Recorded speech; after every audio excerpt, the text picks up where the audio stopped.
નમસ્કાર વિદ્યાર્થી મિત્રો, આજે આપણે ધોરણ 10 વિષય ગુજરાતી એનો એકમ નંબર 2 છે કે રેસનો ઘોડો, એના વિશે પાઠ વિશે આપણે ચર્ચા કરીશું.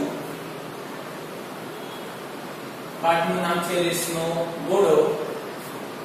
એના કવિયત્રી શ્રી છે વર્ષા અડાલજા.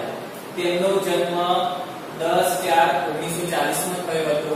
બોર્ડની એક્ઝામમાં લેખક અને પાઠ એના જોડકા પૂછાય છે. એમાં 1 માર્ક્સ નું પૂછાય છે કે કયા પાઠના કયા લેખક છે. એટલે કે પાઠ 2 રેસનો ઘોડો પૂછાય તો સામેના લેખક લેખિકા છે કે વર્ષા અડાલજા. આ રીતે આપણે ગુજરાતી વિષયમાં 24 પાઠ એના નામ અને એના લેખક જોડકા માટે તૈયાર કરવાના છે. ટોટલ 4 માર્ક્સના જોડકા પૂછાય છે. આપણે વર્ષા અડાલજાનો પરિચય મેળવીએ તો વર્ષા અડાલજા તેમનો જન્મ 10/4/1940 માં થયો હતો. વર્ષા ગુણવંતરાય આચાર્યનો જન્મ મુંબઈમાં થયો હતો. તેમણે આકાશવાણી મુંબઈમાં પ્રવક્તા તરીકે કાર્ય કર્યું હતું. રંગભૂમિ સાથે પણ સંકળાયેલા હતા. હવે આપણે એક્ઝામની અંદર દરેક લેખક અને એમની લખેલા પુસ્તકો વિશે પણ 1 માર્ક્સનું પૂછાય છે. તો યાદ રાખવાનું છે કે વર્ષા અડાલજા તો તેમને લખેલા પુસ્તકો એક ઘાટ છૂટ્યાની ડેરા, અણસાર, ખરી પડેલો ચૌકો, રેત પંખી, મારે પણ એક ઘર હોય, ક્રોસ રોડ એ તેમની નોંધપાત્ર નવલકથાઓ વર્ષા અડાલજાએ લખેલી છે. એ સાંજને ઉંબર વર્ષા અડાલજાની શ્રેષ્ઠ વાર્તાઓ છે અને તેમના નોંધપાત્ર વાર્તા સંગ્રહ પણ છે. નાટક અને નિબંધમાં પણ તેમનું પ્રદાન છે. તેમને સાહિત્ય અકાદમી ગાંધીનગર અને દિલ્હીમાં એવોર્ડ પ્રાપ્ત કર્યો છે.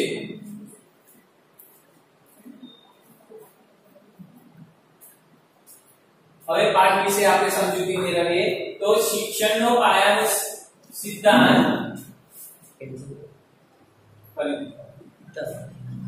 શિક્ષણના પાયાનો સિદ્ધાંત આનંદ આપવાનો છે. બાળકને સારો માણસ બનાવવાનો છે. વાલીઓની અપેક્ષાઓને કારણે આજનું શિક્ષણ વધુ સ્પર્ધાત્મક બન્યું છે. એટલે કે આ પાઠનું મુખ્ય હાલ કયા ટોપિક ઉપર આ પાઠ ચાલે છે તો મુખ્ય આ પાઠનું મુખ્ય વિષય વસ્તુ છે કે બાળકને શિક્ષણ અને તેમાં શિક્ષણમાં પ્રાપ્ત થતો આનંદ.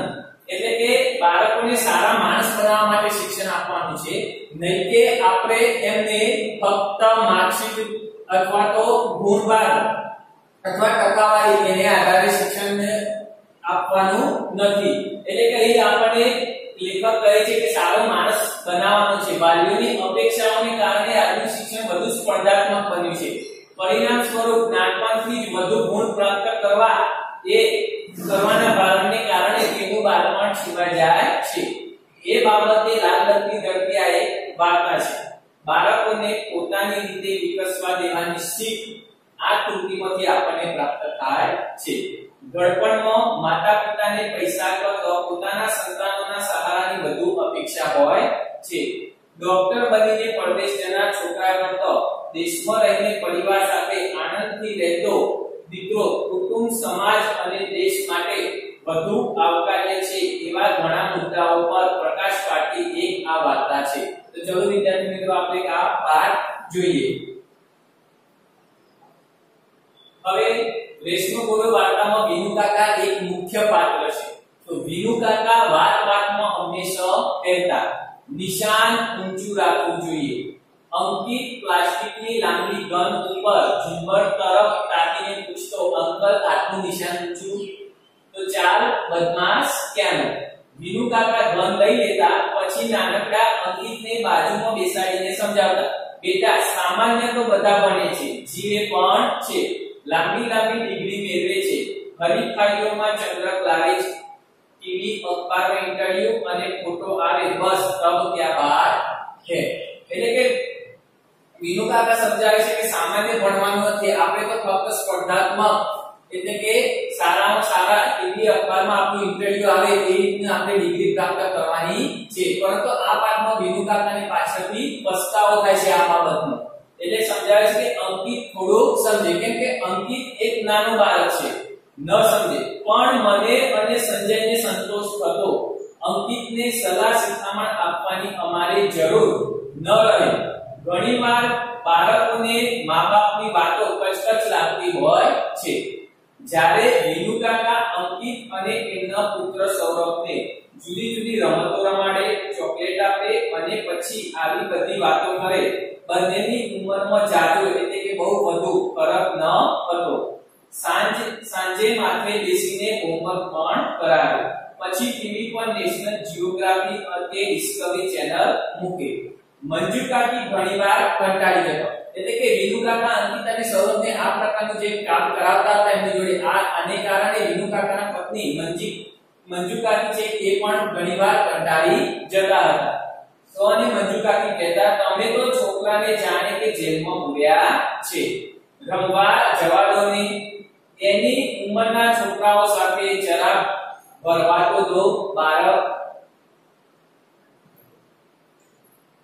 હવે આગળ મંજુ કાકી કહે છે કે સામાન્ય છોકરાઓ સાથે રમીને એની શી પ્રાપ્તિ થવાની છે. આ વાક્ય કોણ બોલે છે? ઘણીવાર બોર્ડમાં પૂછાય છે.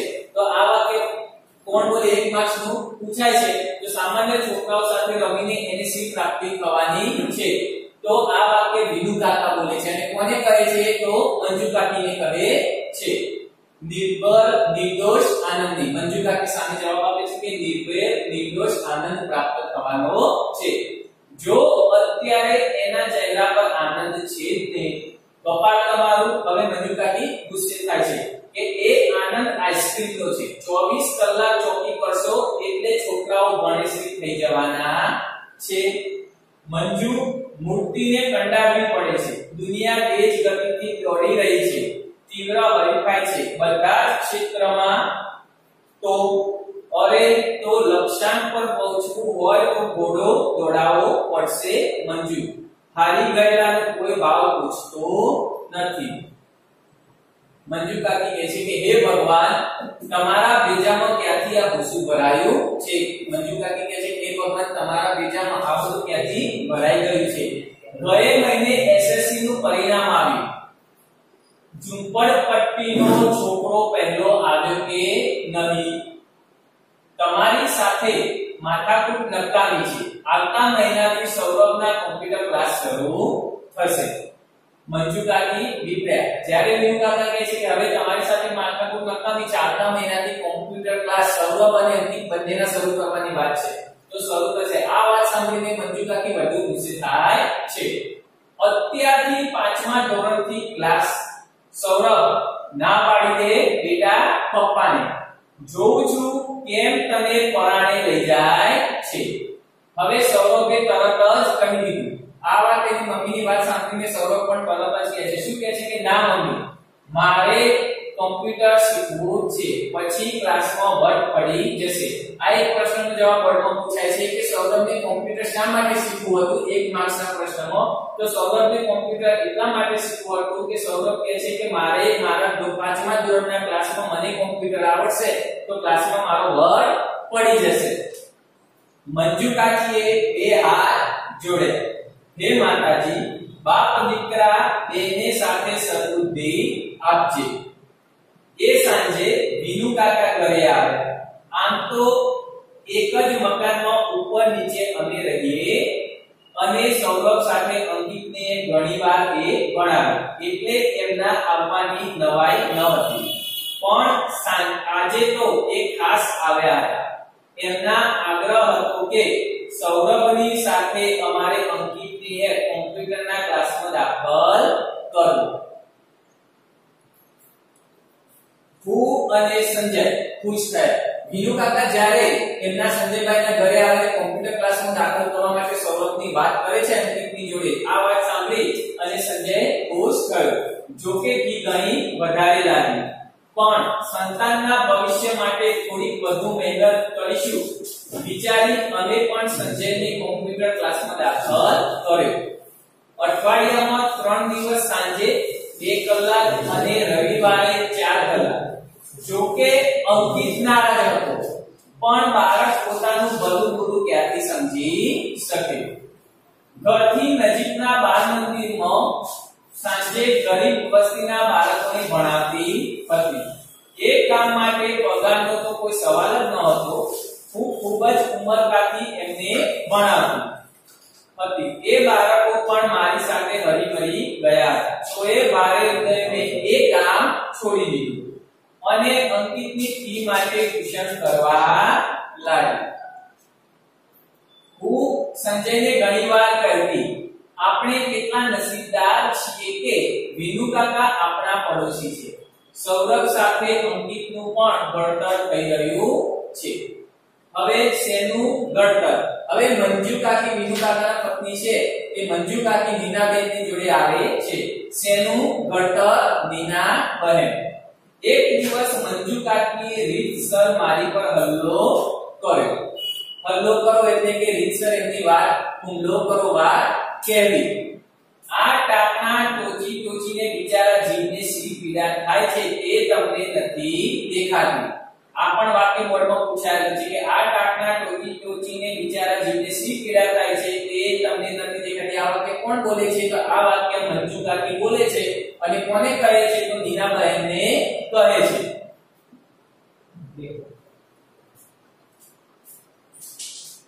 મંજુ બહેનની આ બીની થઈ ગઈ. તમારી વાત હું નથી સમજતી. હું માં છું, દુશ્મન તો નથી ને. તો પછી પણ ખરું પૂછો તો હું એકલી પડી ગઈ છું. એ બાપ દીકરાની જાણે અલગ દુનિયા છે અને હું માત્ર ઉંબરે ઊભી છું. મારા દીકરાને રેસના ઘોડાની જેમ દોડાવે છે. એટલે કે રેસના ઘોડાની જેમ વિનુ કાકા કોને દોડાવે છે? સૌરભને અને અંકિત. વિનુ કાકાને તમારે માટે ખૂબ જ લાગણી છે. નહીં જાણતી હું, પણ કોણ જાણે મનમાં ઊંડે ઊંડે ખોટું લાગે છે. અરે નાના મંજુ કાકી, થોડાક વખતમાં બધું ઠીક ઠાક એટલે કે સરસ થઈ જશે. તો તમારા મોંમાં ઘી સાકર લ્યો જો.